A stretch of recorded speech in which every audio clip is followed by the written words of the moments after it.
학생들이 오롯이 정답으로 향할 수 있게 반갑습니다. 목동 미래탐구에서 우리 이화여고 친구들 수업하게 된 김경민입니다. 하나씩 한번 말씀을 드려보겠습니다.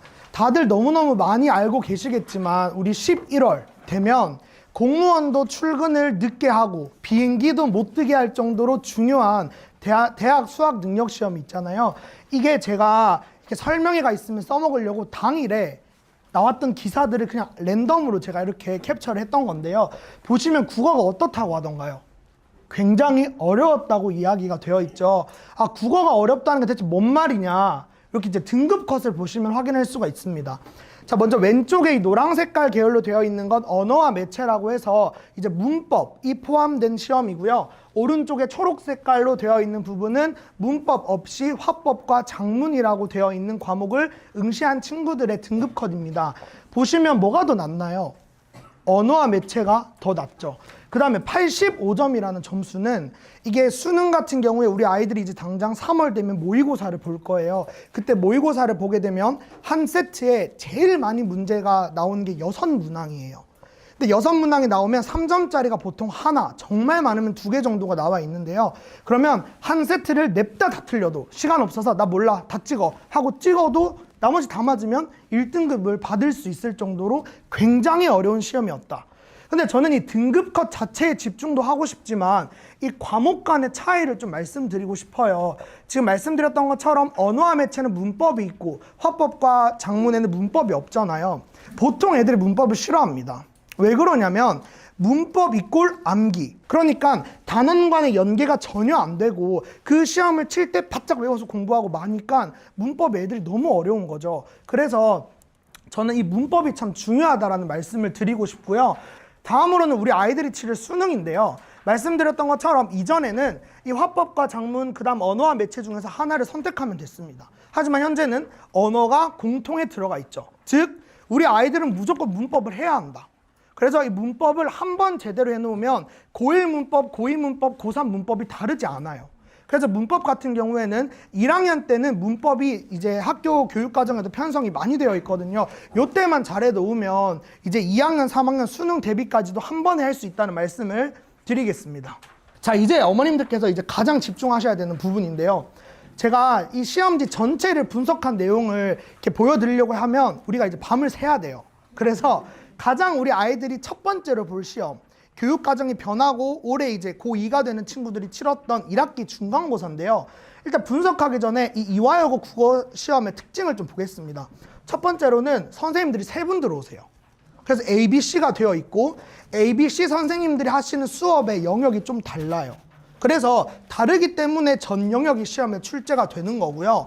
그 다음에 시험에 출제된 내용을 전부 수업하지 않는다는 말이 뭐냐? 현대소설 같은 경우에는 교과서 수록된 부분이 아닌 부분도 나오고요. 현대소설, 고전소설은 철저하게 시험 문제를 출제하기 위한 이제 선생님들이 편집을 해서 시험에 내세요. 그러니까 안 배웠던 부분도 나오는 거죠. 그러니까 우리 아이들은 전반적인 줄거리를 학습을 해야 되고, 그럼 그 줄거리를 어떻게 기억할 것인가? 또 저의 생동감 넘치는 연기와 또 꼼꼼한 판서로 또 이제 기억을 하도록 제가 하는 겁니다. 그 다음에 네 번째가 제가 아까 말씀을 드렸던 건데요. 여기 작게 뭐라 되어 있냐면요. 본문이 없는 문제가 출제될 수 있습니다 라고 나와 있어요. 그러니까 안 주겠다 이거죠. 그러니까 외워라. 그래서 이런 것들이 이 이화여고 이제 수업의 국어 수업의 특징이라고 볼 수 있고요. 이거 이제 영역별로 출제된 부분인데요. 가장 이제 집중해서 보셔야 될 부분은 이 두 군데죠. 첫 번째는 문학이 차지하는 비중이 거의 50%. 그러니까 문법이 차지하는 부분가 한 4분의 1 정도.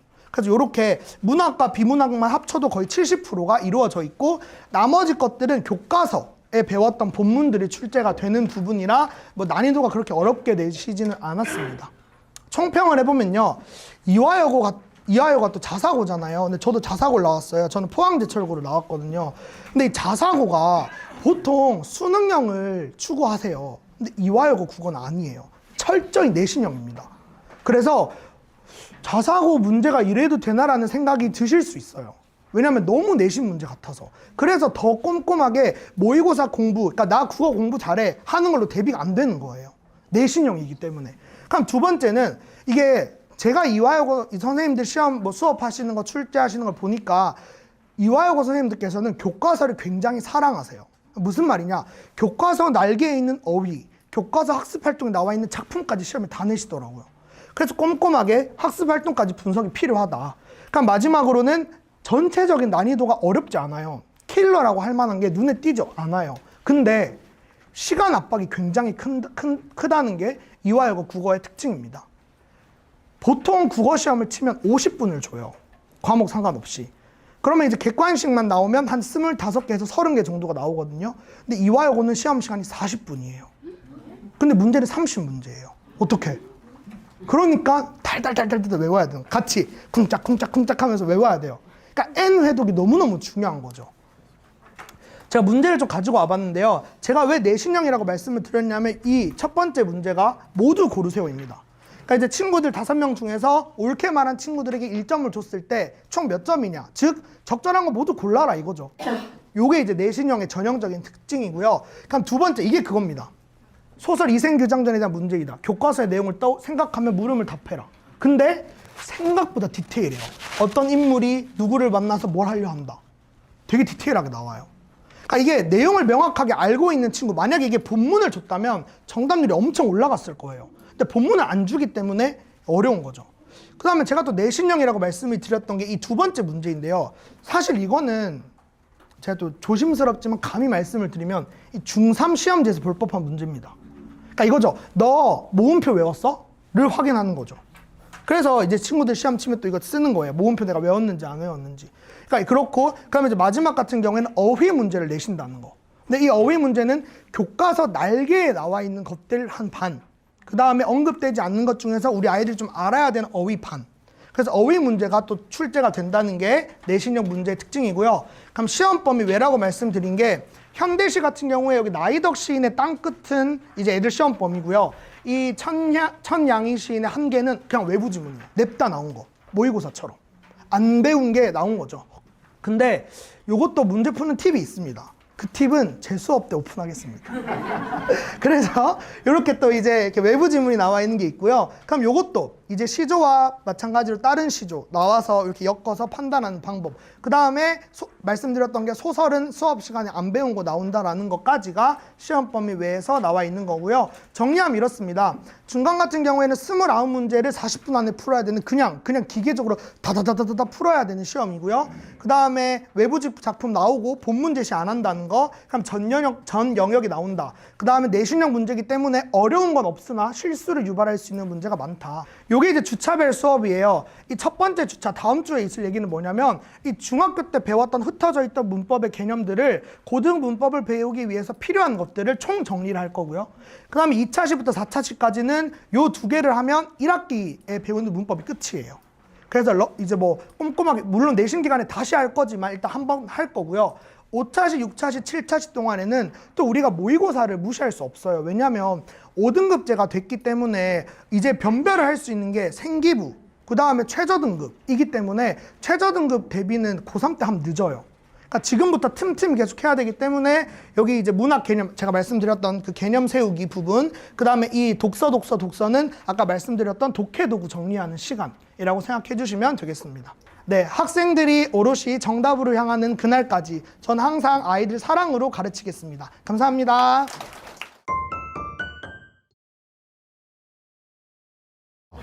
안녕하십니까.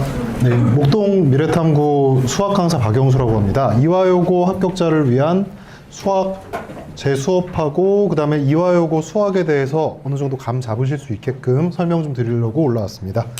이화여고 이제 학년별 수학은 22교육과정 개정이 이제 작년 입학생 기준, 올해 입학생 기준, 25년 입학생 기준으로 이제 이렇게 변화가 되면서 확실히 이제 체계가 좀 잡혔으니까 아마 올해 이제 26년 입학생도 아마 똑같을 거라고 생각이 되는데요. 일단 1학년은 공통 과목인 공통수학 1하고 그 다음에 공통수학 2가 진행되고 이수 단위는 4학점으로 이제 4단위로 2개씩 진행되니까 보통 수업이 일주일에 4번 한다는 얘기입니다. 그리고 공통수학 1과 2는 예전에 그 이전 교육 과정에서는 이걸 고등 수학이라고 해서 한 권 두꺼운 거를 해서 학교마다 어느 학교는 뭐 한 이쯤에서 끝나고 어느 학교는 막 이쯤에서 끝나던 것이 이제 분권이 되면서 아예 딱 이때는 여기까지, 이때는 여기까지로 딱 바뀌었습니다. 근데 그거의 자세한 것들은 좀 나중에 한 번 더 나올 거고요. 2학년 때는 학교가 조금 이게 어떻게 보면은 빡센 걸 수도 있고요. 아이들 입장에서는 되게 힘들 수도 있습니다. 일단 수능에 나오는 과목들을 다 2학년에 끝냅니다. 일단. 네, 대수, 미적원, 확률과 통계. 그러니까 22개정, 그러니까 올해 1학년 친구들부터 수능 볼 때 수능에는 다 이제 공통 과목으로 대수, 미적원, 확률과 통계만 나오게 돼 있습니다. 근데 이것을 2학년 때 이제 다 하게 돼 있습니다. 근데 이게 입시적인 면으로 봤을 때는 사실 괜찮은 건데요. 아이들 입장에서는 아무래도 조금 수학이 갑자기 막 이렇게 너무 많아지니까 또 가뜩이나 힘든 친구들은 좀 더 힘들 수도 있고 그렇게 표현되고 거기다가 이제 진로 선택 기하까지 들어가게 되면은 이제 총 4과목을 이제 1년 동안 하는 건데 사실 예전에는 다 그랬습니다. 옛날에 모든 학교들이 다 그랬어요. 이과를 가게 되면 무조건 다 한 학기에 2과목씩 해서 무조건 다 4개 과목, 수능 들어가는 과목 다 끝내고 들어갔었는데 요새 같은 경우는 약간 아이들 이제 문이과 그런 개념도 흐지부지가 되긴 했지만 그래도 아직 기하 같은 경우는 상위권 공대나 아니면 뭐 이과 계열 학교들에서 꼭 필요하다고 이게 지명 과목 해주는 과목이기 때문에 이과 성향으로 가고 싶어 하는 친구들은 또 저걸 또 고민하면서 들어야 되거든요.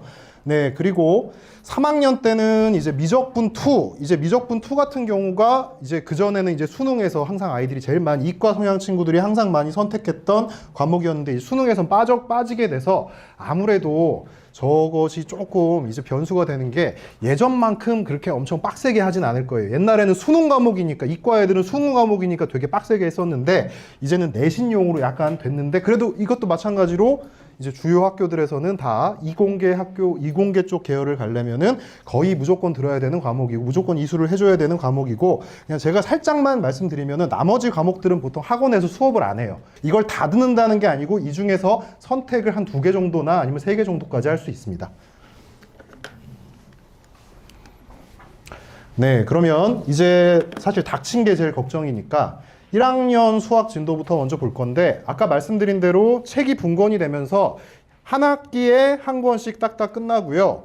근데 예전하고 좀 바뀐 것 때문에 이제 딱 이렇게 정착이 됐는데 1학기 같은 경우는 사실 저게 전통적인 중간고사 과정은 전통적인 저 범위입니다. 저게 한 10몇 년째 계속 아마 저런 식으로 지금 가고 있어요. 거의 다 시작 단원부터 2차 함수까지 가는 게 그냥 기본적인 시험 범위라고 보시면 되고요.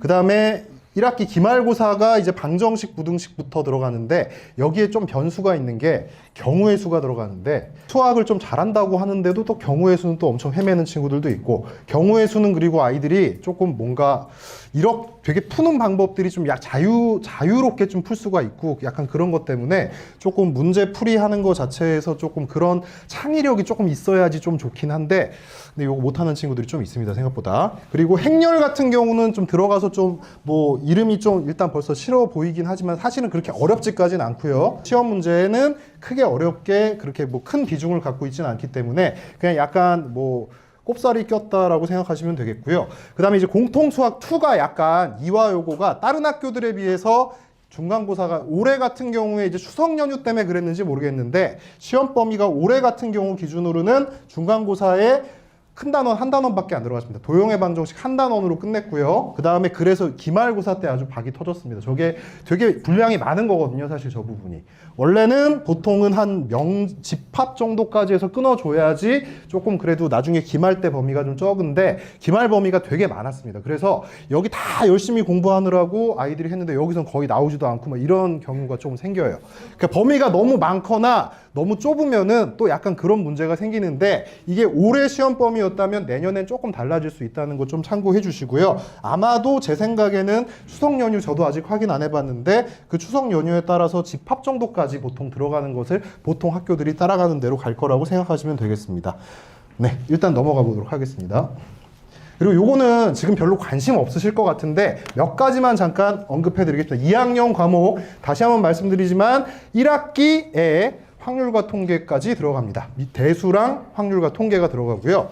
그 다음에 2학기 때 미적분 원하고 기하가 들어가는데 다시 한번 말씀드리지만 대수, 확률과 통계, 미적분 원이 수능 과목이고 당연히 그 과목들이 2학년 내에 끝난다는 거가 일단 되게 중요한 거고요. 그리고 또 한 가지 달라진 점이 그 전년도 친구들, 그러니까 15학년 교육과정에서는 확률과 통계를 2학년 때 했는데 1년 동안 했습니다. 1년 동안 하는 걸 한 학기에 하기 때문에 이것도 나름 아이들이 또 힘들 수 있어요. 그 전까지는 이거를 시험을 4번 봤는데 이제 2번 만에 딱 보기 때문에 좀 더 어려울 수 있다. 뭐 그것도 좀 생각하시면 되는데 솔직히 말해서 1학기 때 들어가는 2과목 중에 제가 생각할 때 아이들이 더 어려워하는 건 당연히 대수인데 아까도 말씀드렸다시피 경우의 수 파트는 아이들이 또 힘들어하는 애들이 많아갖고 그게 또 약간의 변수가 됩니다. 확률도 경우의 수가 다 들어가는 거기 때문에. 그리고 아까 말씀드린 대로 미적분원하고 기하가 들어가는데 기하 같은 경우는 예년 같은 경우에는 그 전년도까지는 절대평가 과목이었어요. 진로 선택은 다 절대평가여서 A, B, C로만 성적이 나가서 그냥 선생님들도 시험을 좀 그래도 마음 편하게 냈어요. 80점만 넘으면 A. 뭐 이 정도로 이렇게 딱 결정이 되니까 그렇게 됐을 때는 그렇게 시험 문제가 보통 어렵지 않은 형태였는데 교육 과정이 바뀌면서 이제 이번 교육 과정부터는 저것도 상대 평가를 무조건 합니다. 그래서 이제 물론 그래도 등급제가 옛날에 9등급제에서 이제 5등급제로 바뀌었으니까 그거는 좀 유해졌다고 치지만은 그래도 어쨌든 간에 저 상대 평가가 이루어지기 때문에 등수가 나오는 거기 때문에 되게 조금 이것도 좀 부담스럽고요. 그리고 뭐 벡터에서는 공간 벡터가 들어갔다고 해서 그거 좀 애들이 겁내가는 친구들도 있는 것 같은데 그걸 겁내기보다는 일단 제일 여기서 겁나는 건 뭐냐면 문과 성향으로 학교 가고 싶은 아이들은 안 듣습니다. 그럼 이제 인원수가 줄어들겠죠. 그래서 성적 따기가 더 어렵습니다. 그래서 다른 과목들은 다 어차피 같이 듣는 것들이니까 상관이 없는데 기하 같은 경우는 그래서 성적 따기가 더 어렵다. 경쟁이 더 치열하다. 그것도 한번 말씀드리겠습니다. 네, 그럼 이제 최근 5년 동안의 시험 난이도인데 이건 제 주관적인 생각이고요. 아이들한테 물어보면 아마 맞을 수도 있어요. 애들이 우리 뒤지게 어려웠는데 어떻게 뭐 중상이냐, 뭐 어려운 게 한 문제밖에 없었냐, 막 이렇게 할 수 있는데 실질적으로는 자, 이거는 다시 한번 말씀드리지만 선생님 생각일 수도 있고 하지만 그냥 제가 생각하는 저는 목동에서 강의하니까 목동에 있는 평균 정도 학교 정도 수준보다 조금 낮다고 보시면 돼요. 사실 실제 문제는 그 정도입니다. 엄청 어렵지는 않은 시험이에요. 근데 아이들이 이 학교 시험의 특성이 뭐냐면 일단 최상위권 애들은 되게 쉽게 시험을 봐요. 쉽게 90점 넘고 뭐 서술형에서 좀 깎였어요. 아니면 객관식 하나 실수해서 틀렸어요. 이 정도가 나오는데 이제 그 밑에 중상위권 애들 입장에서는 시간 모자라서 못 풀었어요. 서술형 못 건드려서 이런 말이 엄청 많이 나오는 시험입니다. 그러니까 아이들이 이 차이가 어떤 차이냐면 이건 일단 말씀을 드려야겠는데 일단 수학 시험이라는 것이 크게 이제 아이들이 대학에 되는 수학 시험이 내신 시험하고 그다음에 이제 학력평가 모의고사 같은 거 볼 거잖아요. 이제 애들이 우리 학생이 모의고사는 90점 넘고 막 이런데 이제 내신에서는 뭐 한 70점 맞고 60점 맞고 이럴 수가 있거든요. 그게 왜 그러냐면 그 학력평가 모의고사 같은 경우는 시험 문제가 시간이 100분이에요. 30문제에 100분이에요. 자, 그렇기 때문에 1점당 1분이라고 줬는데 사실 애들이 거의 다 거기에 이제 킬러 문제, 아무래도 변별력 문제가 있잖아요, 학력평가에. 거기에 이제 객관식 맨 끝에 거 한 2개 정도랑 주관식 맨 끝에 거 2개 정도가 어려운데 그거 빼고 나머지 다 푸는데 한 중상위권 이상 친구들은 보통 뭐 한 4, 50분이면 끝나요. 그럼 50분이 남잖아요. 이제 거기서 이제 하기 싫어하는 애들은 그냥 자요. 이제 그렇게 되는 거고 나는 그래도 좀 맞춰보고 싶다. 시간도 널널하잖아요. 다른 거 애들이 검사나 할 거, 나 같으면 차라리 다른 거 검사해라. 30번 풀지 말고 검사내라. 이런 말도 하는데 꼭 그거 풀어보는 애들이 있어요. 근데 그것 때문에 시간이 충분하면 애들이 풀어요. 그걸 또. 어떻게 하다 보니까 또 풀리기도 하고 그러니까 90점 넘고 할 수가 있는 건데 내신은 50분 칼같이 딱 끊고 그리고 아이들이 분명히 1학년 1학기 중간고사 첫 시험 딱 들어가면은 숨이 턱 막힐 거예요. 1번부터 갑자기 1번부터 어라는 것이 사실 진짜 무서운 건데 1번부터 그럴 수 있고 사실 1번은 보통 잘 풀리는데 한 4번쯤에서 갑자기 좀 오래 걸려. 갑자기 이제 멘탈이 무너지기 시작합니다. 긴장이 되기 시작하고 시간이 20분밖에 안 남았는데 내가 2페이지밖에 못했어. 5페이지까지 있는데 이런 식이 돼버리면서 아이들이 굳어버립니다. 그러면서 시험 문제 그러니까 문항을 보시면 아시겠지만 서술형이 세 문항씩 있습니다. 보통 세 문항이고 많을 때 네 문항이 나오는데 물론 거기서 가지치기 문항이 있어요. 1번에 뭐 1번, 2번, 3번 이렇게 나눠서 점수를 배분하는 것도 있고 크게 이제 한 문제씩이라고 본다면 이 서술형 같은 경우는 어떤 때는 30점짜리가 나오고 30점이고 어떤 때는 20점 만점입니다. 그러니까 여기 배점이 상당히 큰 편인데 그래서 서술형을 못 해버리면 완전히 그러니까 점수는 아무리 내가 앞에 거 다 맞았어. 객관식 제일 어려운 거 다 풀었어. 그래도 점수는 당연히 나락으로 가겠죠. 이제 그런 것 때문에 그렇고 다시 한번 말씀드리지만 일반적으로 목동권 학교들로 봤을 땐 평균 정도의 시험이고 여기서 말하는 변별력 문항도 사실 솔직히 말씀드리면은 여기 뭐 목동고나 뭐 이런 데에 비하면 훨씬 쉽습니다. 그냥 기본적으로 거기서는 그냥 일반적인 문제가 나옵니다. 근데 어렵습니다. 그것도 나름. 왜 그러냐면 일단 시험 자체가 약간 인플레이션이 좀 있어요. 요새는 이제 학교 시험 문제들이 뭐 교과서 수준에서 나오다기보다 그리고 옛날에는 그냥 시중 교재 같은 거 어려운 문제들 위주로 좀 나왔었는데 이제는 어떤 좀 세대가 됐냐면 학평 킬러 문제들 같은 거 가지고 이제 변형해서 내는데 이화여고는 완전 킬러를 내진 않는데 그래도 적절하게 어려운 한 중킬러 정도 문제들 한 두 개를 막 합쳐버려요. 그러니까 애들 프린트를 다 나눠줄 때 주긴 하는데 거기에 있는 문제를 똑같이 절대 내지 않습니다. 숫자만 바꿔서 내는 문제가 거의 없고요. 그냥 문제를 아예 바꿔버려요. 그냥 어디서 본 거 같은데 완전히 다른 문제가 되어 있고 이렇기 때문에 아이들이 좀 많이 어려워합니다. 네, 그리고 요거는 제가 이제 분류한 건데 말씀드린 대로 이제 상문항을 이제 서술형 하나 그다음 객관식 하나인데 사실 솔직히 말씀드리면 서술형이 훨씬 쉽습니다. 배점이 10점짜리라서 그렇지. 훨씬 쉬운 건데 그때 아이들이 저것도 쉬운 건데 시간이 없다고 못 푼 또 친구들이 있어가지고 풀이를 못 써갖고 점수를 못 받았어요. 이렇게 하는 친구들이 좀 있고요. 일단 기본적으로 다른 학교들에 비해서 완전 하 문제가 뭐 이 정도면은 뭐 비슷한 수준인데 아무래도 중상 문제라고 돼 있는 데가 좀 약간 평균적으로 조금 더 어려운 편이긴 하고 그 다음에 계산 같은 거나 그리고 함정 같은 거 꼭 파놓는 문제가 한 두 문제씩 있는데 거의 다 애들이 틀려옵니다. 그러면 거의 다 함정 문제에서 꽤 잘 파는 편이에요. 그럴듯하게. 네. 그리고 다시 한번 또 중간고사에 약간 포커스를 맞춰서 어느 단원에서 어려운 문제들이 나오는지를 생각해 보시면은 많은 문제가 나오는 쪽에 보통 어려운 문제도 많이 나오는데 거의 대부분 2차 함수 예전 같은 경우는 나머지 정리 파트에서도 어려운 문제들이 좀 나왔었는데 나머지 정리가 아직도 나오긴 하지만 좀 난이도가 내려갔고 올해 같은 경우에는 2차 함수 파트에 어려운 문제들이 많이 모여 있었고 문제도 제일 많았습니다. 네, 이렇게 진행이 됐고요. 사실 그렇게 크게 중요한 건 아닌데 보통 항상 이쪽 파트에선 2차 함수랑 항등식과 나머지 정리가 약간 아이들 힘들게 하는 단원이다라고 생각해 주시면 되겠습니다. 네, 그리고 프린트 중요성이라고 말씀드리는데 이거 약간 이중성이 있습니다. 다시 한번 말씀드리지만 아이들 보통 프린트가 시험 한 번 볼 때 한 두 개가 나가요. 한 뭐 4쪽짜리로 한 2개 정도씩 나가는데 거기서 뭐 시험 문제 분명히 시험을 보면은 거기 있는 문제랑 비슷한 문제가 나오긴 해요. 아주 쉬운 게 나올 수도 있고 아니면 어려운 문제가 나올 수 있는데 그때는 그냥 숫자만 바꿔서 나오지 않기 때문에 그 숫자만 바꿔서 나오면 아이들이 쉽거든요. 근데 숫자만 바꿔서 나오지 않고 약간 문제를 좀 많이 변형하는 편인데 이건 사실 많이 변형한 거의 예라기보다는 이건 별로 많이 안 변형한 편입니다. 사실 이 정도 근데 많이 뭔가 추가가 됐죠. 자, 요런 것들이 이제 학교 문제의 또 이건데 그리고 약간 그런 게 있습니다. 약간 이 프린트의 반영 비율이 약간 랜덤이에요. 갑자기 중간고사 때 프린트 문제가 엄청 나왔어요. 그럼 다음 기말고사 때 애들이 프린트만 막 파겠죠. 다음에 안 나와요. 한 문제 나와요. 그것도 되게 쉬운 것만. 이런 식으로 약간 트는 경향이 또 있을 수가 있으니까 그것도 항상 그러니까 다른 쪽도 항상 공부하셔야 된다. 네, 그런 것들 말씀드리고요. 다시 한번 말씀드리지만 프린트 변형을 좀 잘하는 편입니다. 학교가. 좀 뭐랄까 물론 계산은 좀 지저분한데 원래 사실 계산이 안 지저분하게 바꾸는 게 잘 바꾸는 문제인데 계산은 좀 지저분한데 여러 가지 문제들을 좀 애들이 처음 보는 문제인 것처럼 바꿔주는 그런 경향이 좀 있으니까 그렇게 좀 준비하시면 되고요. 네, 합격을 축하드리고 1월 5일에 뵀으면 좋겠습니다. 감사합니다.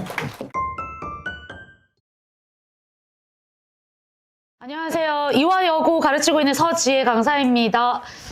입학을 진심으로 축하드립니다. 우리 이화여고 아이들 하면서 매년마다 전교 1등을 배출하고 있고요. 작년 같은 경우는 저희 학원에서 전교 1등부터 3등까지 다 저희 학원에서 공부했고요. 이화여고 내신 영어 이게 제일 궁금하시죠? 매년마다 시험이 되게 다르긴 하지만 비슷한 경향은 좀 있습니다. 그리고 조금 특이한 건 작년까지는 원래는 이화여고가 1학년이어도 지문이 고3 거였어요. 고2 거였어요. 그런데 올해 처음으로 고1 겁니다. 그래서 약간 아쉬운 점은 그래서 1등급이 40여 명 정도 되면서 1등급 컷이 96, 7은 돼야지 1등급이 안정권입니다. 그래서 그런 단점은 좀 있어요. 그래서 조금 자세하게 해드릴 거고요. 입학 전의 준비. 이제 물론 약간 겁은 나겠지만 중학교 영어와 그 고등학교 영어 좀 다르거든요. 그래서 다르게 좀 준비해야 된다는 거. 그리고 이화여고 특징은요. 활동이 너무 많기 때문에 그게 되게 고통스럽기도 하지만 너무 신기한 게요. 3학년 지나서 한 3년 내내 욕해요, 맨날. 막 이화여고 별로네, 막 왜 오냐, 막 이런 얘기 하거든요. 도망쳐, 막 이런 거 많이 해요. 그런데 고3 딱 끝나고 자기가 대학에 입학하면 자기 여동생 꼭 이화여고 보냅니다. 야, 됐고 이화여고 와. 이렇게요. 그래서 제 지금 조교한 친구도 그 밑에 아이가 같이 지금 1학년 활동하고 있습니다. 자, 이렇게 지금 점수가 지금 향상된 것도 보여드리고 있죠. 아, 그리고 요거는 알아주셨으면 좋겠습니다.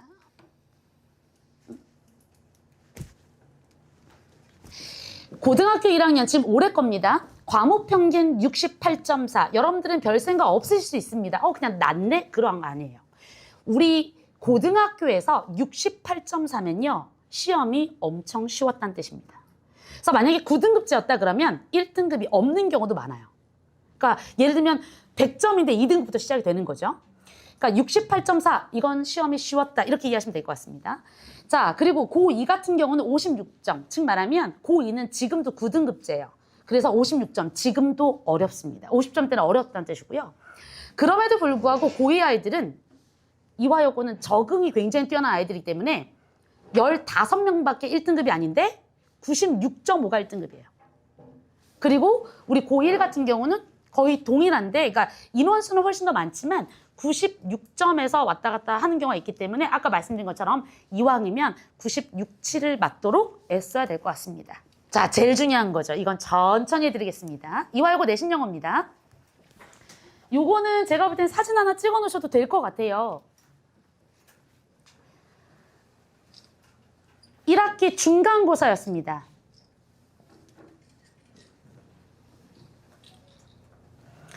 자, 영어 같은 경우는 영어 A, B, C 이렇게 나뉘거든요. 교과는 올해 바뀌었어요. 그 개정이 되면서. 근데 보통은 교과는 2과씩이라고 생각하시면 돼요.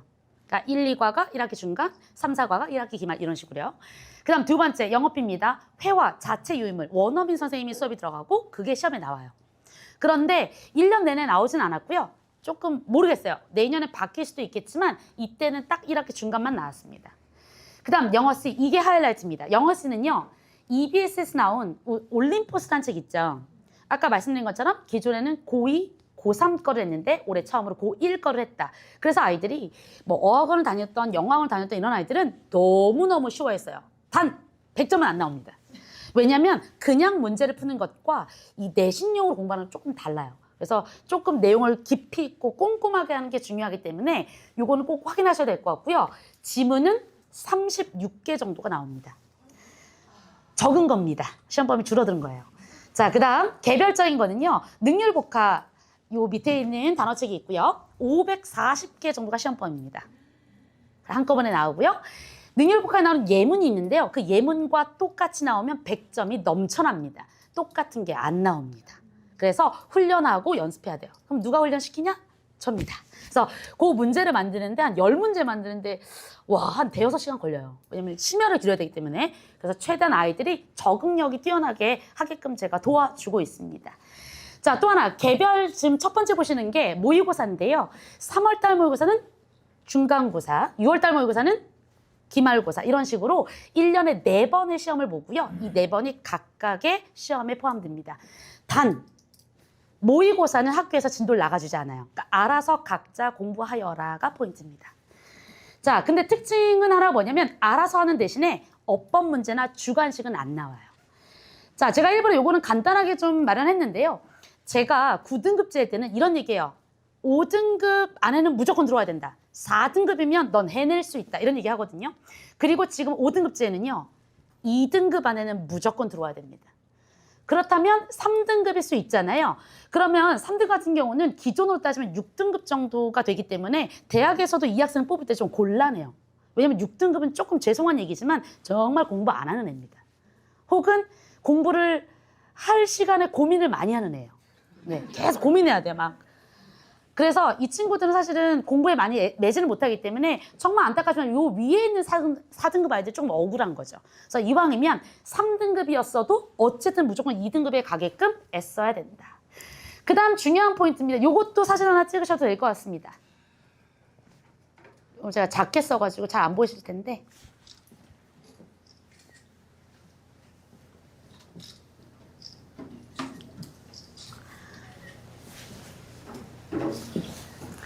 자, 이와 여고는요, 한 문제당 1분 이상 걸리면 안 됩니다.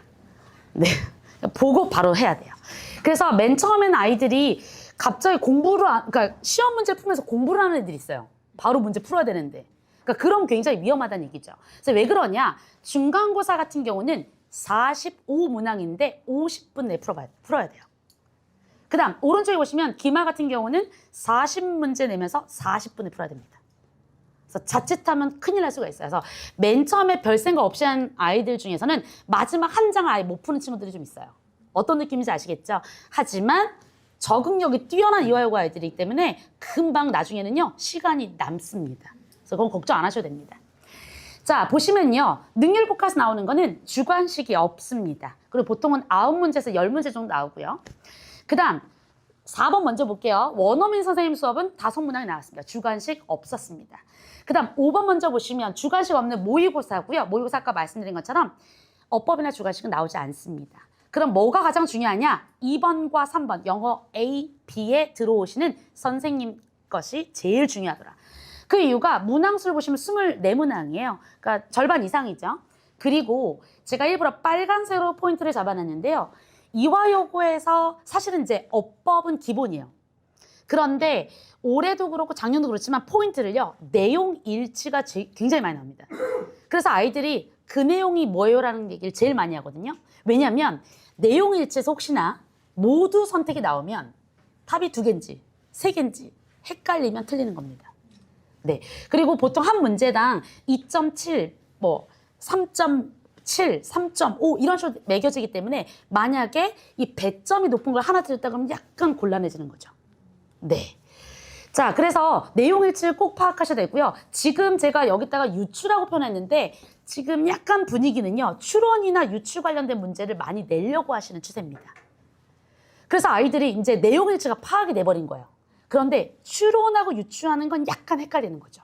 그래서 이런 것들은 좀 준비를 해놔야 됩니다. 자, 그 다음 어법이나 어휘는 아까 말씀드린 것처럼 기본이고요. 요약은 주관식으로 좀 많이 나오는 편이어서 주관식에 빈칸 뚫어놓고 요약할 때 중요한 단어를 써라라는 거거든요. 사실은 능률복화가 내년에 안 나올 수도 있습니다. 원래 이화여고는 같은 책을 쓴 적이 없어요. 근데 이제 능률복화를 작년에 썼어요. 그래서 제가 혹시나 모르니까 일단 한번 해보자 해서 능률복화를 했거든요. 그래서 근데 이번에 능률복화가 똑같았던 거예요. 그래서 약간 흥분했습니다. 어떻게?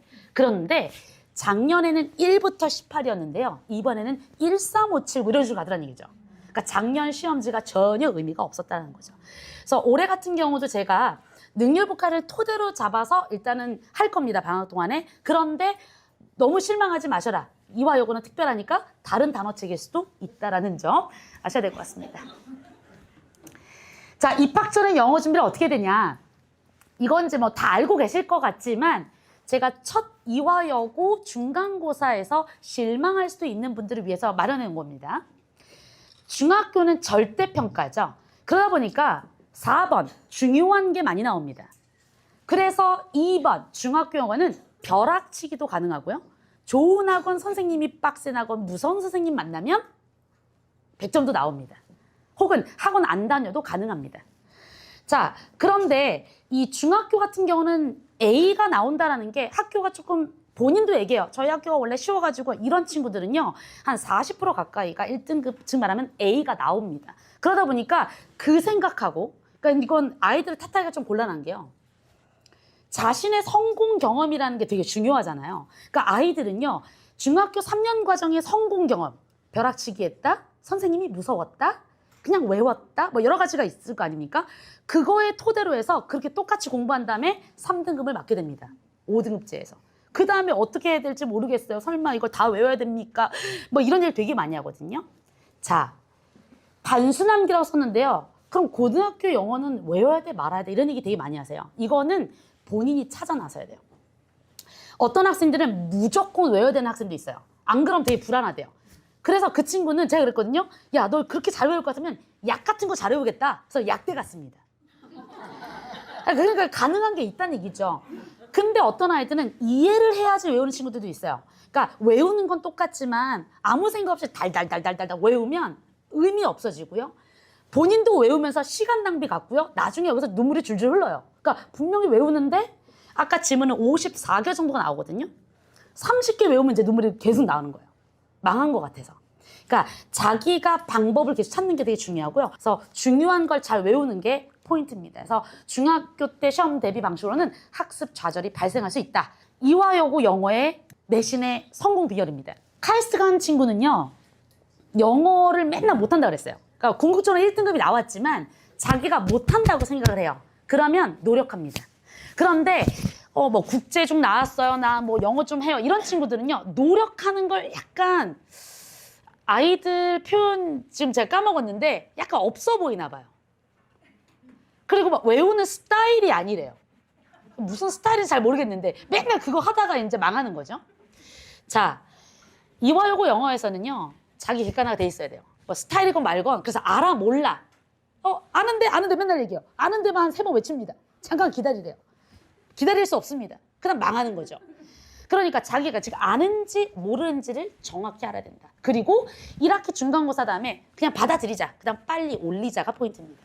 두 번째는요. 목표를 향한 실천, 과도한 목표 금지. 이건 뭐냐면 본인한테도 해당되고 부모님께도 해당됩니다. 무슨 얘기냐면 시험을 다 봤어요. 우리 애가 그래도 아무리 그래도 못할지 몰랐는데 65점? 평균이야? 이렇게 돼버린 거예요. 그러면 갑자기 막 분노가 치밉니다. 어저께 잔 것도 마음에 안 들고 뭐 이런 거 있잖아요. 그러면 또 애들은 막 이제 막 눈물이 차오르겠죠? 그럼 이제 막 싸움이 납니다. 그러면 애들이 그때 뭐 하냐면 포기하려고 하고요. 우울감이 들어요. 그럼 이제 자퇴, 전학도 계속 얘기하는 겁니다.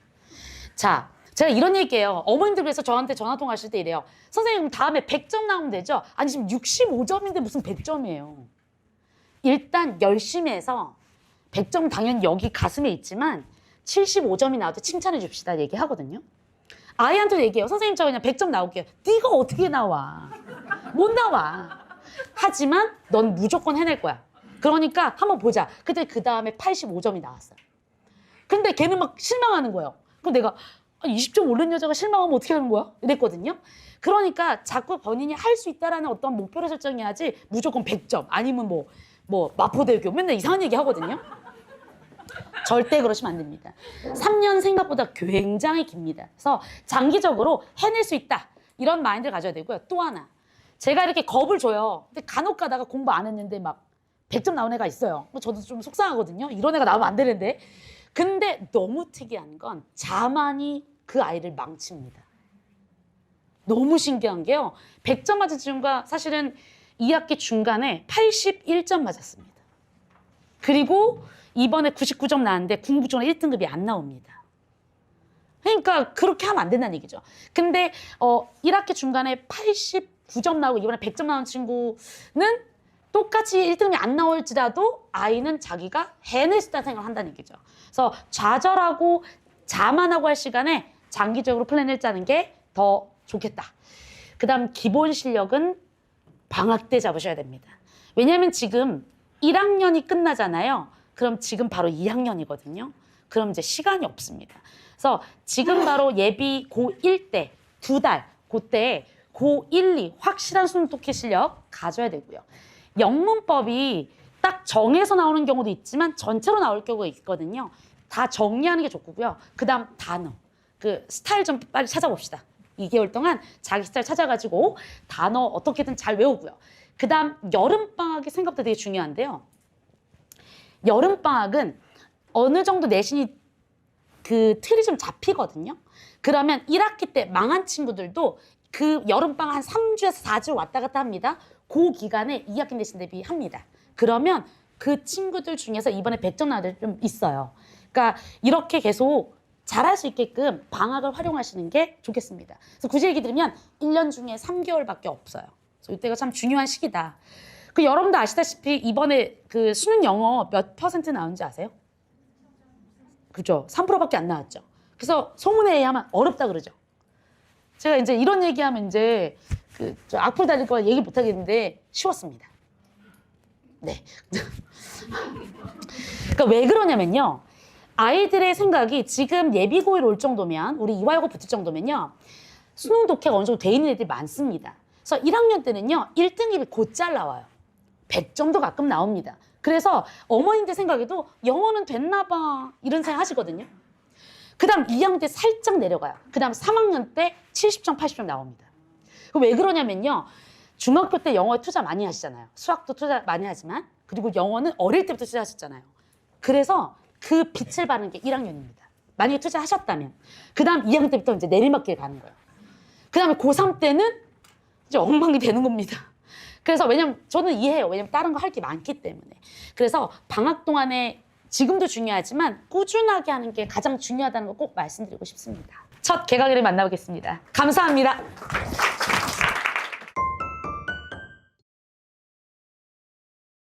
이화여고 과학 선택 과목 교육 과정이 어떻게 되는지 말씀드리고 그리고 통합과학이 어떻게 출제되는지 한번 보여드릴까 합니다. 그래서 지금 보시면 과학 선택 과목은 이제 1학년에서 3학년까지에 걸쳐서 이제 분포하고 있는데요. 근데 지금 이제 색깔이 지금 노란색과 지금 푸른색이 있는데 이것은 평가 방식에 따라서 지금 구분되어 있는 것입니다. 그래서 지금 현재 노란색은 성취도 평가와 등급이 같이 표기되는 즉 절대평가인 A, B, C, D 2등급과 그리고 상대평가인 1등급에서 5등급이 이제 숫자가 나오는 같이 병기가 되는 과목이다라고 보시면 되겠습니다. 그리고 이제 푸른색 과목 같은 경우는 요거는 사실 이제 융합선택 과목이나 공통 과목에서 이거는 성취도로만 평가가 되는 즉 A, B, C 아니면 A, B, C, D 2로 평가가 되는 과목이다라고 보시면 됩니다. 그래서 일단 1학년 때는 공통 과목인 통합과학 1, 2 그리고 과학 탐구 실험을 배우게 되는데요. 통합과학 1, 2 과목은 4학점으로 이제 1학년 때 같이 진행이 됩니다.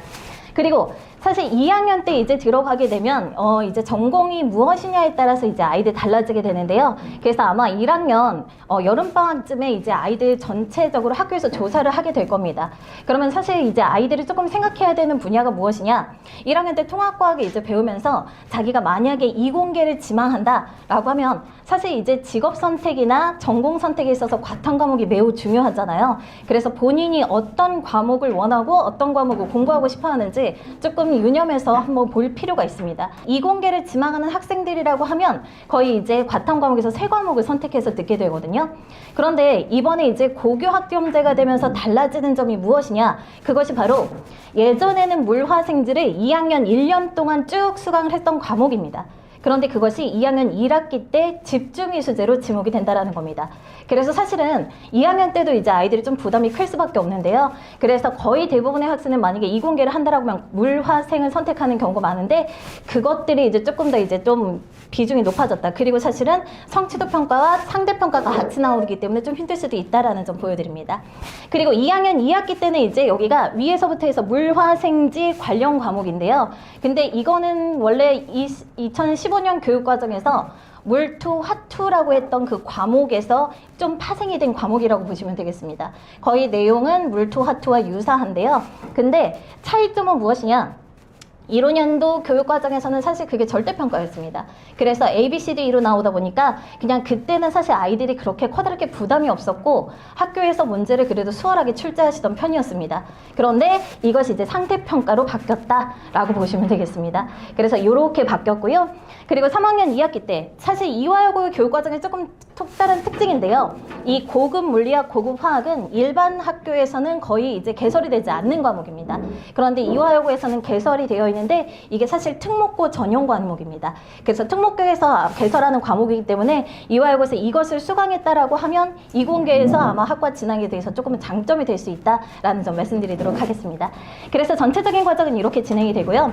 그러면 이제 사실 중요한 건 통합과학 1학년 과목이잖아요. 그래서 통합과학 1 과목이 어떻게 진행되는지 단원별로 먼저 설명을 해드리도록 하겠습니다.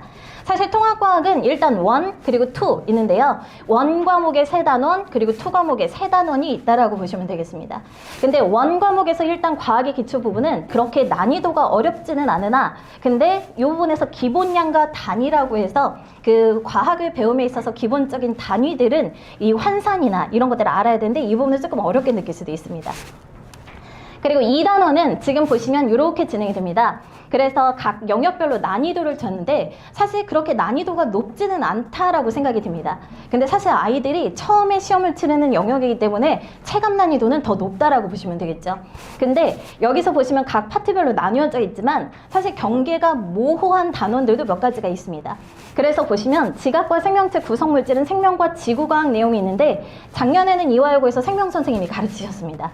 그래서 지구과학 내용은 오히려 정말 간단하게 출제가 되었다라고 보시면 되겠습니다. 그리고 3단원은 사실 이렇게 파트별로 나뉘어져 있는데 아마 이 중에서 가장 어려운 파트가 물리 파트일 겁니다. 그래서 지금 중력을 받는 물체의 운동이 사실 역학 파트입니다. 그래서 역학 파트에서 가장 어렵게 출제가 되는 부분이고 아마 수능에서도 킬러 문제가 등장하는 파트가 될 것입니다. 그래서 난이도가 제법 높은 파트고요. 그런데 생명과학은 사실상 지금 보시면 이제 별표가 노란 게 아마 하나 보이실 겁니다. 그 이유는 이화여고 난이도입니다. 근데 이화여고는 생명과학 난이도가 제법 많이 높습니다. 그래서 사실 이제 물리화학을 선행했던 아이들이라고 하면 오히려 이화여고 통합과학 시험 내용을 더 어려워할 수도 있습니다. 물리화학은 이화여고에서 좀 쉽게 출제하시는 편입니다. 그러다 보니까 그래도 저는 사실 수능 과목이기 때문에 그래도 어렵게 가르치거든요. 아이들이 나중에 수능 과목에서 킬러 문제 접했을 때 그걸 접하지 못하고 문제를 풀어내지 못하면 아무 의미가 없기 때문에 최대한 어렵게 가르치고 내신에서는 이제 직전에는 나온다는 내용들 위주로 이제 공부시키고 있습니다. 통합과학 2는 지금 단원별로 지금 보시면 생명과학이 조금 이제 난이도가 높을 수 있겠고 그리고 통합과학 2에서 가장 어려운 부분은 사실 화학 파트라고 보시면 되겠습니다. 그래서 화학에서 산화환원과 그리고 삼년기 중화반응이 있는데 삼년기 중화반응은 화학 파트에서도 킬러 문제가 등장하는 단원이다라고 보시면 됩니다. 그리고 2단원에 여기는 이제 이화여고 특 해서 난이도를 하나 높인 거고요. 그리고 지구과학에서 엘니뇨, 라니냐, 열수지 들어가는 부분, 그리고 물리화학에서 전자기 유도현상 나오는 발전기 있는데 그 부분이 조금 어렵게 잡을 수도 있다는 겁니다. 그래서 일단은 이렇게 나뉘어지고 3단원은 사실 그렇게 어렵지는 않은 단원입니다. 그래서 아마 수능이나 내신에서도 정말 수월하게 출제하시는 부분이고 특히 어떤 학교는 그냥 어차피 아는 내용이지 하면서 넘기시는 단원이기도 합니다. 그래서 이 부분은 그렇게 부담 없이 시험 볼 수 있는 단원이라고 보시면 되겠습니다. 그래서 통합과학 1, 2 단원은 전체적으로 이렇게 되었고요. 그러면 이제 이화여고가 그럼 이제 통합과학 수업이 어떻게 진행되는지 한번 말씀드리도록 하겠습니다. 그래서 일단 첫 번째 4학점 물화생지로 진행이 된다라는 겁니다. 그래서 각 전공 선생님이 즉 물리 선생님이 물리를 가르치시고 화학 선생님이 화학을 가르치시다 보니 난이도를 조금 이제 높은 것들을 배우게 됩니다. 그래서 작년에도 사실 지구과학 선생님이 한번 바뀌셨었는데요. 그 지구과학 선생님이 이따가 자료 보여드릴 건데 수업 자료가 되게 고난이도입니다. 그래서 이거는 사실 지구과학 1이라고 하기보다도 아마 전공에서 즉 대학교에서 배우는 과정들의 자료를 이용하셔서 아마 수업을 하시는 것 같습니다. 그래서 학문적으로 접근할 때는 아이들이 정말 좋은데 사실 아이들이 이제 수업하고 와서 하는 말이 선생님 도대체 무슨 소리를 하는지 하나도 모르겠어요가 일단은 결론이었습니다. 그래서 정말 어렵게 공부하고 무엇이 시험 문제 나올지 정말 힘들었던 과정이었는데요. 그래서 아마 담당 선생님이 누구냐에 따라서 배우는 내용도 많이 바뀔 수가 있다는 점 말씀드리도록 하겠습니다. 자, 그리고 수업은 사실 교과서는 미래엔 출판사입니다. 근데 사실 미래엔 출판사 교과서는 그냥 참고용으로만 사용하고요. 아니면은 수업 시간에 선생님이 이제 자료를 하실 때 PPT 자료를 교과서 자료를 이용을 하시기는 하십니다. 하지만 주 내용은 프린트로 진행이 된다라는 겁니다. 그래서 원래는 사실 이화여고는 부교재가 있었습니다. 그런데 작년에 이제 교육과정 개정됐을 때 그때는 아마 선생님들이 준비하실 시간이 없어서 그런지 일단은 이번 연도는 프린트로 진행이 됐거든요. 근데 아마도 내년에는 부교재가 나오지 않을까라는 생각이 듭니다. 자, 그리고 시험 시간은 일단 문항수는 선택형 22문항 정도 그리고 서답형 5문항 정도로 해서 거의 한 26, 28문항까지 출제가 되는데요. 그래서 각 파트별로 6, 7문항 정도가 출제가 됩니다. 그리고 서답형은 사실 4, 5문제가 출제가 되는데 서술형이기보다는 단답형에 가까운 문항들이 많이 나옵니다. 근데 시간이 지금 40분이 되어 있는데 사실 시험 시간 40분이면 체감 시간이 되게 짧습니다. 그래서 어떤 아이들은 2번 검토했다라는 아이들도 있을 수 있겠지만 어떤 경우에는 조금 어려워서 이제 끝까지 못 풀어내는 학생들도 있습니다. 그래서 좀 짧은 시간이다라고 보시면 될 것 같고요. 시험 난이도는 최근의 난이도는 그렇게 난이도가 높진 않습니다. 그러다 보니 커다란 문제가 바로 등급 싸움이 치열하다라는 겁니다. 그래서 지금 보시면 1등급 컷이 평균적으로 95점 이상은 나와야 된다는 겁니다. 물론 시험 난이도에 따라 다른데요. 어떤 경우에는 92점 이 정도가 1등급 컷이 될 때가 있고 어떤 경우는 97.3점 이렇게 될 때도 있습니다. 그래서 그러다 보니까 실수를 하지 말아야 된다는 게 커다란 문제인데요. 근데 문제는 실수 유발 문제를 많이 출제하신다는 겁니다. 정말 지역적으로 문제를 출제하시고 그리고 오히려 물리화학이 쉽다 보니까 오히려 선행이 되어 있고 공부를 잘하는 학생들이 더 어렵다라고 느끼는 시험이 될 수도 있습니다. 자, 그래서 이제 각 파트별로 이제 한번 말씀드리게 되면 물리학은 문제 난이도가 높지는 않습니다. 그런데 여학생들 특징이 물리라서 어려워하는 점이 있습니다. 그냥 단지 물리라는 과목이고 그리고 사실 수능 선택 과목으로 이제 통합과학을 보게 되면 어려울 수밖에 없는 파트이기 때문에 물리 단어는 어려울 수밖에 없고요. 그런데 출제 예상 문제가 프린트로 정말 많이 제공이 됩니다. 근데 그 문제가 거의 EBS나 또는 이제 모의고사 기출문제에서 이제 변형 문제인데 그걸 이제 토대로 해서 문제 출제하시기도 하기 때문에 그래도 좀 예상 가능한 범위다라고 보시면 됩니다. 그리고 화학은 정말 문제 난이도가 평이한 수준으로 출제가 되십니다. 그래서 여기 화학 파트는 그래도 공부하기는 수월하지 않을까라는 생각이 드는데 그럼에도 불구하고 화학도 마찬가지로 요즘에는 사실 화학 선택자 수가 물리 선택자 수보다 더 적잖아요. 그만큼 어려운 단원이기 때문에 그래서 단원별로 조금 차이가 있지만 그래도 충분히 풀 수 있는 문항들이 출제가 된다라고 보시면 됩니다. 자, 생명과학은 사실 이제 말씀드리게 되면 생명과학의 난이도가 가장 높습니다. 그래서 학교 선생님들이 뭐라고 말씀하시냐면 물리화학은 그래도 수월하니까 생명과학 집중적으로 공부해라고 말씀하실 정도입니다. 그래서 보시면 과학 문제라기보다는 비문학 문제. 이따가 문자 잠깐만 보여드리겠지만 지문이 상당히 깁니다. 그리고 지문이 길고 보기 내용이 길어서 조금 독해하는데 어려울 수도 있습니다. 그리고 사실 과학 선생님들 특징이 사실 문장력이 좀 문해력이 좀 떨어지십니다. 저도 그렇고요. 그래서 선생님들이 직접 문제를 출제하시는데 조금 이해가 안 되는 문장들이 간혹 있습니다. 그래서 이거는 출제자의 의도를 파악해야 풀 수 있는 문제들이 많아서 이거는 조금 그 문제 이화여고만의 문제에 특화될 필요가 있다라고 보시면 되겠습니다. 자, 그리고 이게 그래서 지금 생명과학 문제인데요. 지금 보시면 이제 우리 학생 시험지인데요. 왼쪽이 생명과학 문제입니다. 거의 시험지의 절반을 차지하고 있어서 지문이 정말 길다라고 보시면 되겠습니다. 거의 이런 문제가 출제가 되고 그리고 보기도 거의 3줄, 4줄 넘어가게 됩니다. 그래서 이건 사실 과학보다도 국어 문제가 아닌가라는 생각이 들 정도고요. 그리고 이번에 지구과학은 사실 아까 말씀드렸던 것처럼 통합과학 수준을 넘어서는 내용들을 수업을 하신다는 겁니다. 그래서 처음에 갈피를 정말 못 잡았었는데요. 근데 다행히 출제 예상 자료를 마지막에 제공해 주십니다. 시험 직전에요. 그래서 제가 출제 예상 자료가 한 7, 8가지가 나오면 그 자료를 토대로 해서 그것과 나올 수 있는 출제 예상 문제를 아이들한테 뽑아서 주고 있습니다. 그러면 이제 거기 안에서 범주에서 내는데 근데 그건 1학기 중간고사만 그랬고요.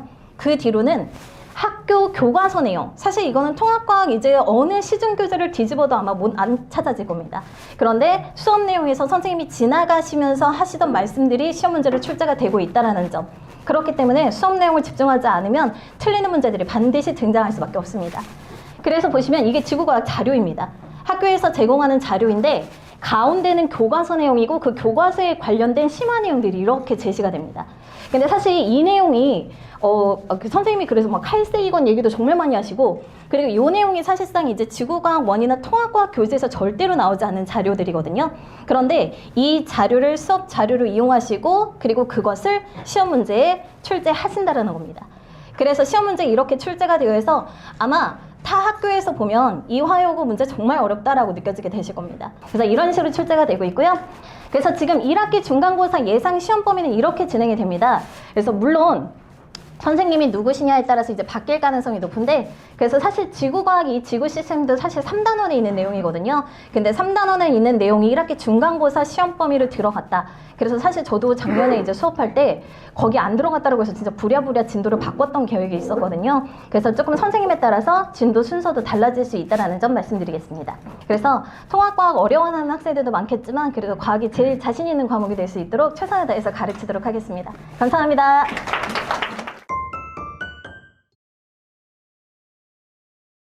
네, 안녕하세요. 이화여고에서 통합사회와 한국사 담당하고 있는 강사 박지혜라고 합니다. 반갑습니다. 오늘 가장 궁금하실 내용인 개정통사에 대한 내용을 말씀드리려고 하는데요. 크게 세 가지로 파트를 나눠서 말씀드리려고 합니다. 첫 번째로 우리 아이들이 수능을 보게 되는 개정통사 어떻게 바뀌었는지, 그리고 두 번째로 이화여고에서 1등급을 받기 위한 전략은 뭔지, 세 번째로 지금 제일 중요하죠. 우리 140기 아가씨들이 겨울방학 때 꼭 해야 되는 공부는 무엇인지 나눠서 말씀드리도록 하겠습니다. 네, 일단 많이 들어보셨을 것 같은데요. 앞에 과학선생님께서도 얘기하셨듯이 우리 아이들이 입학하면 고교학점제로 내신을 따게 됩니다. 이 얘기는 사실 통사에서는 이화여고 같은 경우는 이과 쪽으로 지향하는 학생들이 많아서 크게 중요하지 않기 때문에 제가 생략을 하고 뒤로 넘어가도록 하겠습니다. 제일 중요한 건 이제 통합사회가 어떻게 바뀌었느냐인데요. 지금 고3이 되는 아이들이죠. 재작년에 고1이었던 아이들까지는 통합사회라는 과목을 내신으로만 봤습니다. 근데 지금 입학하는 우리 아가씨들부터는 통합사회라는 과목을 내신으로도 보지만 수능으로도 보게 돼요. 그래서 학교에서는 어떤 니즈가 생겼냐면은 우리 아이들을 내신을 가지고 변별하는 것도 중요하지만 얘네들을 잘 대비시켜서 수능 통사라는 걸 잘 보게 해야 되는 니즈도 생긴 거예요. 그러다 보니까 그동안은 그러지 않았던 학교에서도 평가원 유형이라든지 고등학교 2학년 학력평가에만 나오는 심화 개념을 내신에 내는 추세이고요. 이화여고는 원래부터 전통적으로 평가원 문제를 끌어다가 내신을 내는 학교였기 때문에 사실 내신을 준비하는 게 그냥 수능 준비랑 동일한 과정이 됐다고 봐주시면 되겠습니다. 네, 이렇게 통합사회 개정된 내용입니다. 네, 수능 통합사회라는 과목은 현재 고3 아이들이 수능으로 보고 있는 사회탐구 과목 9개를 합쳐 놓은 과목이에요. 이제 크게 4가지 과목군으로 구성이 되어 있는데요. 사실 제일 중요한 내용은 지리, 윤리, 그리고 여기 나와 있는 일반사회의 경제라고 할 수가 있습니다. 실제로 이화여고에서도 내신을 변별을 할 때요. 특히 지리를 좀 어렵게 출제를 하시는 편이에요. 이 지리라는 과목은 얼마나 중요하냐면 지금부터 벌써 이렇게 한숨 쉬는 아이들이 있죠. 여학생들이 지리에 좀 약합니다. 이게 지도만 읽어서는 되는 게 아니라 기후 그래프도 볼 줄 알아야 되고요. 뭐 인구 그래프도 볼 줄 알아야 되기 때문에 아이들이 조금 어려워하는 파트인데 여고에서는 특히 중요한 게 매년 수능에 나오는 문제를 출제를 하시고요. 1학기 때는 기후 파트가 아이들의 변별이 될 거고 2학기 때는 인구 파트가 아이들의 변별이 될 겁니다.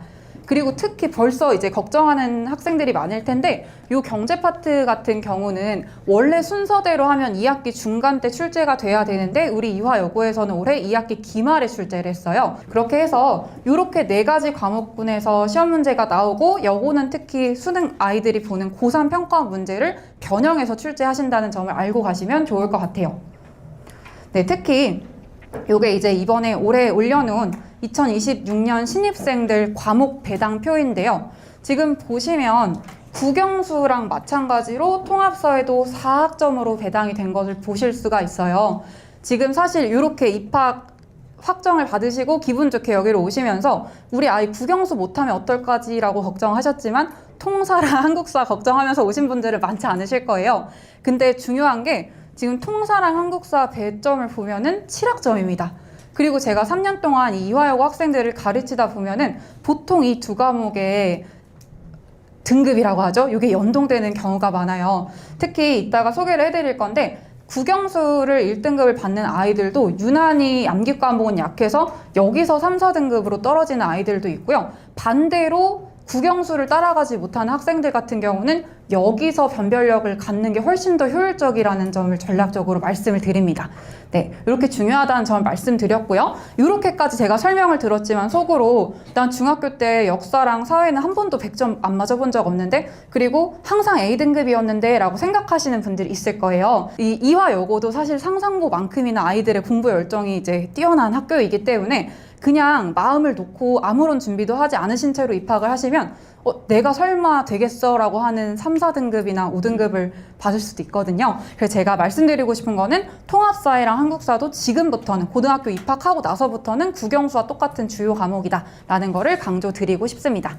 네, 그러면 지금부터 더 중요한 내용이죠. 이화여고 통합사회 그리고 한국사 어떻게 출제되고 어떻게 나오는지 말씀드리도록 하겠습니다. 다수의 학생들은 요 학생들인데요. 여고 이번에도 이제 서울대 수시 합격자 13명 나왔죠. 1차 합격자가 나왔는데 그 학생들 거의 다 대부분 이공계를 지향하는 학생들이 많을 거예요. 그래서 이 학생들을 보면은 수학과학이 사실 중학교 때 고등학생 과정까지 선행된 학생들에 비해서 조금은 밀릴 수밖에 없습니다. 그리고 또 여고가 굉장히 어렵게 출제되는 부분도 있기 때문에 이런 데서 밀리면 전략적으로 그냥 통사랑 한국사는 엉덩이 싸움이기 때문에 1등급을 받아버리는 것도 나쁘지 않습니다. 왜냐하면 아까 보여드렸듯이 합치면 7학점이나 되는 굉장히 높은 배점이기 때문에 내가 상대적으로 밀린다라는 걸 이제 객관적으로 인지를 하고 있으면 통사와 한국사 같이 하면 나오는 과목에 시간을 투자하는 것도 전략이라는 것을 강조를 드립니다.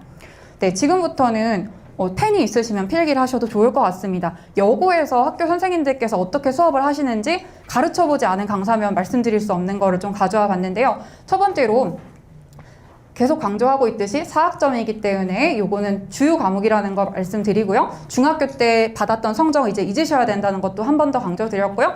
마지막으로 수학과학이 약하면 통사랑 한국사에 집중하는 것을 강조를 드렸습니다. 네, 이렇게 넘어가 보면요. 이화여고 통합사회는요, 굉장히 특이한 점이 하나가 있어요.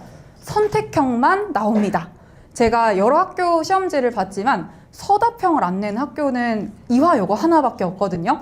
이거는 어떤 뜻이냐면 학교 선생님들께서 충분히 객관식만으로 변별을 할 자신이 있다는 뜻이에요. 네, 왜냐하면 서답형 배점이 거의 다른 학교들은 3, 40점에 육박하는데 우리 이화여고는 항상 평가원 유형을 바꿔서 출제를 하시기 때문에 아이들이 공부를 해도 항상 시험 보고 나면 저한테 뭐라고 이야기를 하냐면 시간이 부족했어요 라고 얘기를 해요. 사회를. 제가 이따가 거짓말이 아니라는 걸 증명하기 위해서 문제를 보여드리겠습니다. 네, 이렇게 선택형으로만 출제가 되고요. 3년 동안 변한 적은 없습니다. 네, 그리고 이것도 굉장히 중요한데요. 작년까지는 사실 각 파트의 선생님들께서 각자 수업 자료를 만드셔서 여러분들이 들어가서 수업을 하셨어요. 그러다 보니까 아이들은 그 담당 선생님한테 지리면 지리, 윤리면 윤리, 경제면 경제를 물어봐서 이제 질의응답을 원활하게 할 수가 있었는데 올해부터는 조금 특이한 점이 선생님들께서 공통 자료를 사용을 하십니다. 공통 자료를 만들어 두시고 한 분이 들어가서 수업을 하세요. 다시 말을 하면 그 학교에서 일하시는 선생님들도 뭐 지리 전공자, 윤리 전공자, 경제 전공자가 다 다루고 계실 거 아니에요. 자기 전공이 아닌데도 수업을 해야 되는 상황이 발생했다고 말씀을 드리는 거고요. 저도 학교에서 일을 해봤기 때문에 너무나도 학교 선생님들 존경하지만 아이들이 가끔가다 어떤 불만이 있냐면 우리 반에서는 이거 그렇게 강조 안 하셨는데 제가 질문했는데 대충 대답을 해주시고 넘어갔는데요. 이렇게 이야기를 하는 경우가 있기 때문에 아이들끼리 필기를 공유하는 것도 중요하고요. 질문이 생기면 꼭 해결하고 시험장에 들어가야지만 피해를 보지 않는 상황이 생긴다는 거 강조드립니다. 네, 그래서 마지막으로 요거를 제가 굉장히 강조를 하는데요. 여고는 무조건 통사는 문제 유형입니다.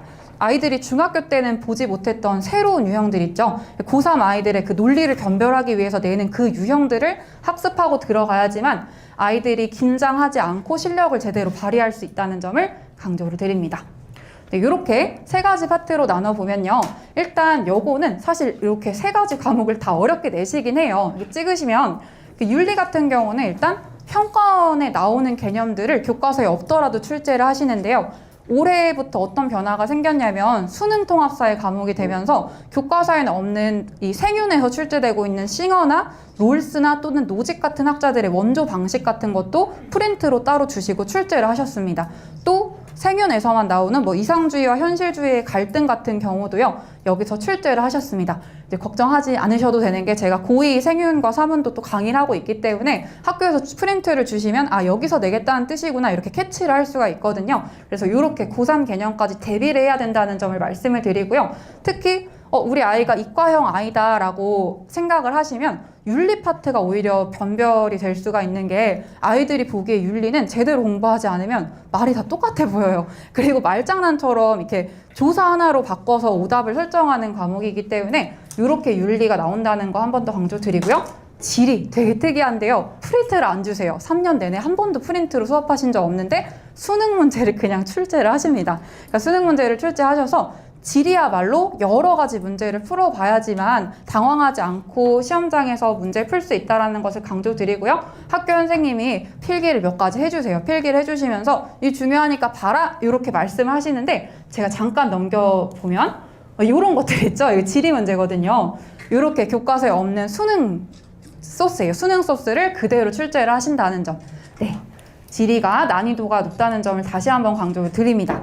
마지막 일반사회입니다. 일반사회에는 사문이랑 정법 같은 내용도 있지만요. 사실 우리 아가씨들을 제일 힘들게 하는 건 경제거든요. 그래서 경제 파트가 굉장히 중요하고 사실 경제는 대비를 해도 이 수학적인 센스가 없으면 실수를 하는 아가씨들도 많기 때문에 이 겨울방학 때부터 얼마든지 심하게 더 난이도 높게 이제 대비를 해도 부족하지 않은 파트라는 걸 강조를 드립니다. 그럼 제가 지금 올해 나왔던 문제들을 조금 몇 가지 보여드릴게요. 보시면 알겠지만 특히 요거는 우리 학생들이 많이 왔는데요. 학생들도 한번 보세요. 입학해서 이제 풀어야 될 문제들이니까 학생들이 보면 알겠지만 중학교 때랑은 좀 문제 유형이 다를 거예요. 중학교 때 사회 문제는 외우면 너 이거 아니? 이렇게 물어보면 이거야 하고 찍는 유형이 많았다면 여기는 이게 제가 풀이를 해준 건데 풀지 않고는 답할 수 없는 유형입니다. 이런 문제들이 25개가 나올 거고요. 넘겨보겠습니다. 두 번째는 아까 말씀드렸던 지리 파트예요.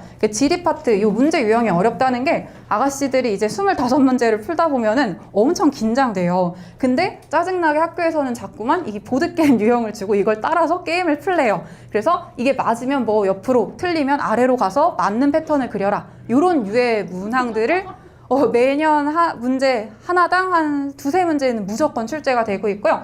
이것도 마찬가지입니다. 굉장히 아이들에게는 어려운 유형이었어요. 보면은 이제 인구 부양비랑 여기 노년 인구 비율이랑 노년 부양비를 찾아야 되는 유형이었는데요. 기억 니은 중에 뭐가 뭔지를 모르면 사실 풀 수 없었던 굉장히 고3 문제에 가까운 유형입니다.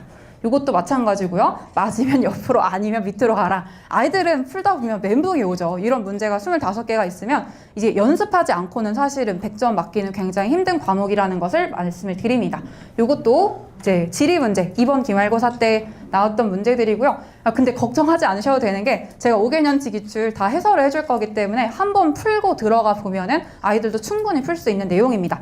다만 이런 거 같은 경우에는 6가지 대륙 중에 어디가 유출이 많고 어디가 유입이 많은지를 아이들이 모르면 학교 교과서에도 들어가 있긴 해요, 표가. 근데 아이들은 이게 시험에 나올 거라고 예측을 못하니까 공부를 안 하죠. 근데 그 중에서 갑자기 4가지 대륙을 딱 빼놓고서는 이게 가가 뭐게 나가 뭐게 이렇게 물어보면 아이들은 이렇게 실수를 할 수밖에 없는 상황이 되는 겁니다. 여기 마지막으로 또 올해 문제인데요. 여기 보면은 이제 어머님 아버님들은 익숙하시겠지만 경제에서 외부 효과라는 개념 있죠. 그거 고3의 그래프로 출제가 되는데요. 이렇게 당연히 요거에서도 그래프로 출제가 됐습니다. 네, 그리고 이제 제 그 브로셔 맨 밑에 후기를 보면 아이들이 뭐라고 했냐면 제가 재작년에 가르칠 때 수능 문제가 내신에 그대로 나왔는데 그거를 직전 보충 때 해줘서 아이들이 맞춘 적이 있어요. 뭘 말씀드리고 싶은 거냐면 요거는 수능 본 다음에 기말고사 보거든요. 수능 문제 내신에 내십니다. 그래서 수능 문제 내시기 때문에 그런 대비가 좀 필요한 학교라고 할 수가 있어요. 다 성실하고 다 열심히 하는 학생들이 많기 때문에 사실은 정말 웬만큼 대비하지 않아서는 1등급 그 40명 안에 들기가 굉장히 힘든 학교라는 것을 말씀을 드려요. 그래서 정리를 해보면 여고에서는 시험 문제 출제하시는 방식이 그냥 단순 암기가 아니라 수능처럼 논리력이 있는지, 너가 그래프랑 자료를 해석할 수 있는지를 물어보는 시험이라는 것을 강조를 드리고요. 네, 그래서 마지막으로 정리해보면 여고에서는 내신을 준비하는 과정이 쉽진 않지만 한 번 잘 준비하면 수능 1등급 받는 건 사실은 누워서 떡 먹기가 될 거기 때문에 한 번 제대로 준비해서 나중에 수능 준비할 때 통사 때문에 발목 잡히지 말자라는 게 제가 드리고 싶은 메시지입니다. 네, 마지막인데요. 그러면 우리 아이들 올해 겨울방학 때는 어떻게 준비해야 되는지를 말씀을 드릴게요. 자, 일단 교육부에서도 뭐라고 이야기를 했냐면요. 수능 체제가 바뀌긴 했지만 요 수능 통합사회라는 과목이 아까 9개 사탕분에 있는 킬러 문항들만 쏙쏙 넣어놓은 과목이거든요. 근데 본질은 다 달라지지 않는다고 말했어요. 암기로 내지 않을 거고 문제를 보고 독해를 하고 논리로 풀 수 있도록 낸다고 했고요. 사실 이 나온 예상 문제를 풀어보면 경제랑 지리 그리고 윤리 파트 중에 현행 수능에서 킬러 문항으로 나오는 게 킥입니다. 그래서 그런 것들을 아이들이 내신 준비하는 과정에서 잘 준비를 해놓는다면 문제 없이 원하는 대학을 잘 지원할 수 있을 거라고 생각을 하고요. 지금 우리 아이들이 올해 겨울방학 때 꼭 해야 되는 건요. 일단 수능 통합사의 전체 개념 있죠. 통합사의 1이랑 2를 한 번은 꼭 돌려보고 가야 된다는 말씀입니다. 특히 아이들이 자습서 같은 거 사다가 공부하는 아이들이 있는데요. 정말 자습서는 하나도 도움이 안 돼요. 여고 자습서는 하나도 도움이 안 되기 때문에 저는 이화 여고 내신 준비하면서 자습서랑 평가 문제집 푸는 건 그냥 시간 낭비라고 강하게 말씀드리고요. 여기 교재를 보면 고등학교 2학년 학평이랑 고3 평가원 문항을 제가 풀 거예요. 그리고 이 내신 특강 대비할 때는 사실 이미 기본 개념은 방학 때도 한 번 했고 학교에서도 한 번 듣고 온 상태이기 때문에 기본 개념만 3시간 내내 하면 아이들 다 태어납니다. 그래서 저는 기본 개념 한 15분 정도 간단하게 정리를 하고요. 그때는 뭘 할 거냐면 이화여고 5개년 기출을 싹 다 해설을 해줄 거예요. 여고는 그 시험 문제 학교 홈페이지에 안 올려놓는 학교거든요. 다 삭제해버려요. 1년 지나면. 그래서 구하기 힘드실 거예요. 근데 저희가 다 갖고 있기 때문에 사실 내신 대비 때는 학교 기출에 맞춰서 대비한다고 보시면 되고요. 방학 때만큼은 우리 아직은 조금 멀게 느껴지지만 수능 통사를 대비하는 시간이라고 생각하시면 좋을 것 같습니다. 네, 그리고 사실 통합사회가 너무 중요해서 제가 시간을 많이 할애했는데요. 짧게 한국사도 말씀드리겠습니다. 네, 한국사는 특이한 점이 뭐가 있냐면 이번에 이화여고가 작년까지는요. 원래는 현대사는 3학년들한테만 시험이 냈어요. 근데 올해 친구들부터 근현대사 있죠. 근현대사가 아예 시험에 출제가 되기 시작했고요. 실제로 아이들을 가르쳐보면 보통 영정조까지만 배우고 그 뒤에는 아예 안 배우고 오거든요. 사실 1학기 한국사 내용은 익숙하지만은 2학기 때부터는 선생님이 하나도 뭔지 몰라요. 총독부가 뭔지 모르겠고요. 뭐 이 도이로부미 도요토미도시랑 뭐가 달라요? 이런 질문도 하고요. 굉장히 정말 백지처럼 순수한 아이들을 만나볼 수 있기 때문에 이번 겨울방학 때 꼭 근현대사 교과서 한 번 읽히시는 거를 추천을 드립니다. 네, 그래서 이 시험 유형을 한번 설명드리면요. 선택형 27문항 굉장히 많고요. 단답형 이게 정상이거든요. 고등학교 시험은 단답형이 30문항입니다. 근데요, 이거는 약간 대회이긴 한데 그 한국사 선생님이 제 학교 선배님이시거든요. 지금 세 분이 출제하시는데 그 중에 한 분은 저랑 대학원 동기세요. 근데 소문을 들어보니까 이제 선생님 한 분이 이제 곧 은퇴를 하실 계획인 것 같더라고요. 제가 이걸 왜 말씀드리냐면 그 선생님 문제를 정말 어렵게 내요. 정말 어렵게 내세요. 그래서 너무 어렵게 내셔서 아이들이 정말 힘들어하는 선생님 중에 한 분인데 만약에 은퇴를 하시면 시험 문제가 쉬워질 수도 있겠으나 그렇지 않는다면 사실은 시험 문제 난이도가 굉장히 높은데 그 이유가 있습니다. 외부 사료를 내시기 때문이에요. 그 외부 사료를 내셔서 사실 이렇게 한 5가지를 내시고 요거를 순서대로 배열하는 문제 한 문제 그리고 사료에 밑줄 쳐놓고 이 서답형까지 연결된 문제를 연결된 걸 한 3-4문제를 항상 거의 10점 이상이겠죠. 내시기 때문에 아이들이 사료 해석을 잘 못하면 우르르 틀려버리는 일이 발생할 수 있습니다. 네, 그리고 넘어가 보면요. 이렇게 정리할 수 있을 것 같아요. 저는 방학 때는 1학기 때 시험 보는 한국사 원만 수업을 할 예정인데요. 지금 정근대사를 보면 특이한 게 여고는 올해는 고려까지는 시험에 안 냈습니다.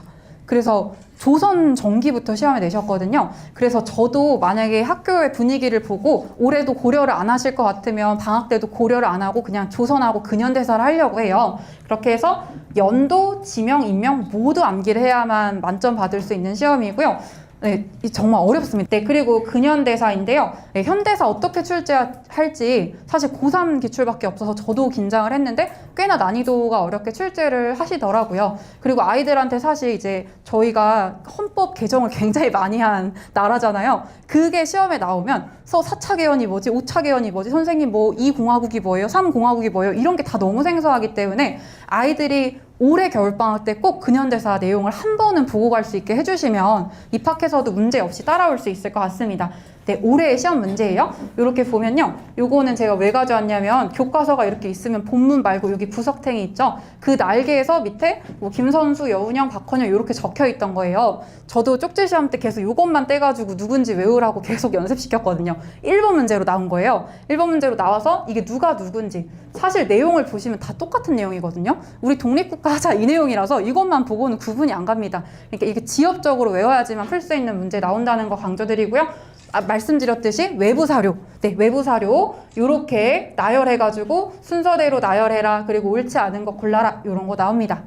그리고 이제 부모님께는 정말 익숙한 내용이겠지만 뭐 박정희랑 저 장면 내가 이렇게 붙어 있잖아요. 아이들이 그걸 굉장히 많이 헷갈려해요. 당연히 저도 시험 전날 풀렸고요. 똑같은 자료가 똑같이 출제가 돼서 이번에 100점 1등급이 한국사에서 굉장히 많이 나왔다는 점을 자랑을 해드리면서 이제 한국사 요 대비 내용을 좀 말씀드리도록 하겠습니다.